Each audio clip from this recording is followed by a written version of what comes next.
So is this a gaffe or is it an overruling by the president's staff? President Biden was asked if the United States would fight China if they dared to invade Taiwan. Watch. Are you willing to get involved militarily to defend Taiwan if it comes to that? Yes. You are? That's the commitment we made.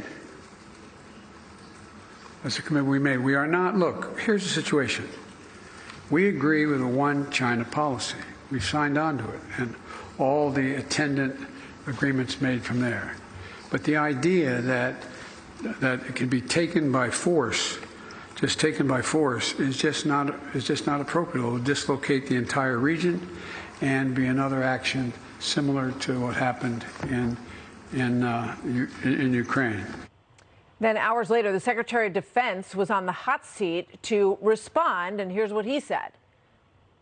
Is the U.S. making a commitment by saying that they are willing to defend them militarily for U.S. troops to be involved in that military response? Again, Courtney, I think the president was clear on the fact that the policy has not changed. But was he?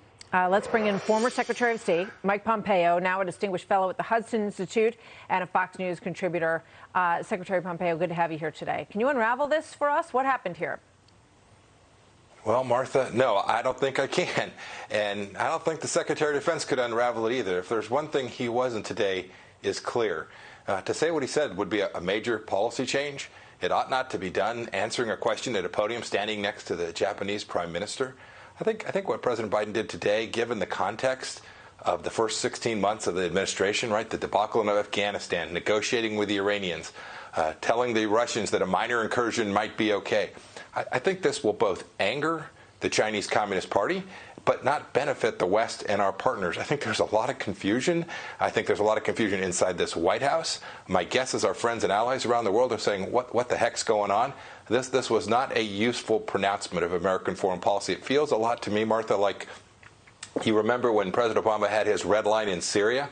It feels a lot like this, too. I hope that the Chinese Communist Party doesn't see this as a repeat of a minor incursion comment with all the intended ambiguity and doubt that flowed from that. So, I mean, does the president need to come out and be much more clear on this? Because he said, you know, we stand by the one China policy and all the attendant policies that go with it, which would mean that we would offer assistance to Taiwan to defend themselves, but we wouldn't do it ourselves. That is what the policy is. And I find it really hard to believe that someone who served as a senator on the Foreign Relations Committee all these years isn't super familiar with the nuances of this policy, Secretary Pompeo. So I ask you again, what do you see there? What is going on? Why did he answer the question that way? And Martha, you're exactly right. He would have been deeply aware of how difficult this issue is, how complex the ambiguity associated with this. This is a long-standing policy, so he would have known that. Maybe he's just lost a step, Martha, and doesn't appreciate that when you say what you said today, people are listening all across the world, not only the Chinese Communist Party, but our friends and allies in the region, too.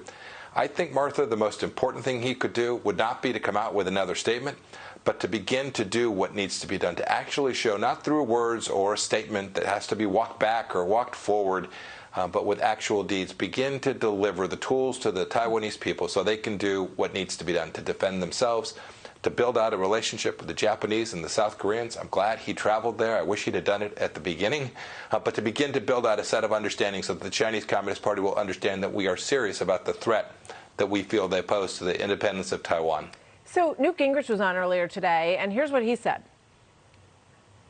I thought what President Biden did was exactly right, given the mess in Ukraine and the degree to which I think the Russians did not believe that the Western world would come to the defense of the Ukrainians. And now there's a much bigger war with worldwide implications of global famine and just enormous problems. I think here he's trying to be very clear. So given all the aggression by China on a number of fronts, is it time? Newt Gingrich is essentially saying, change the policy. No more one China policy. We would actually go in with military support on behalf of Taiwan. Do you agree? Martha, I was in Taiwan a couple months back, and I said just about exactly what Speaker Gingrich just said. It's time to change. It's become very clear that Taiwan is an independent nation, free, sovereign, independent of the Chinese Communist Party. It was never, Martha, as you know, part of China. It ought not to be part of China. That's not what the Taiwanese people want, and we should provide them the tools to make sure they can maintain the sovereignty. I think Speaker Gingrich had it exactly right, the same way I said it a couple months back. Including putting American boots on the ground if necessary? We have to do everything in the advance of what we see Chinese Communist Party threatening, and then build out a coalition in the region. We don't have to confront the ultimate answer to that question. We need to be very clear about the enormous cost. We did this for 4 years, Martha. I'm not just making this up. We worked on this for 4 years. The Chinese Communist Party threatened Taiwan on our watch too, and we were determined to provide them with the tools to deter a Chinese Communist Party aggression. I pray the Biden administration will do the same exact thing. But you're not saying whether or not you believe that you would go so far as to put boots on the ground, American boots on the ground, to defend Taiwan. We did an awful lot of work there, Martha, when I was the Secretary of State. We put a lot of tools in the hands of the Taiwanese so they could do precisely what we're describing today. I think Speaker Gingrich and I both have this right. There's more to be done. The time is now. It's not to wait until the Chinese have begun their advance before you provide the tools in the same way we did in Ukraine. We were too late, too slow, and too small. Understood. Thank you very much. Good to see you, Secretary of State. Yes, ma'am. Mike Pompeo. Thank you, Martha. Thank you very much. Good to have you with us as always. Hey, Sean Hannity here. Hey, click here to subscribe to Fox News YouTube page and catch our hottest interviews and most compelling analysis. You will not get it anywhere else.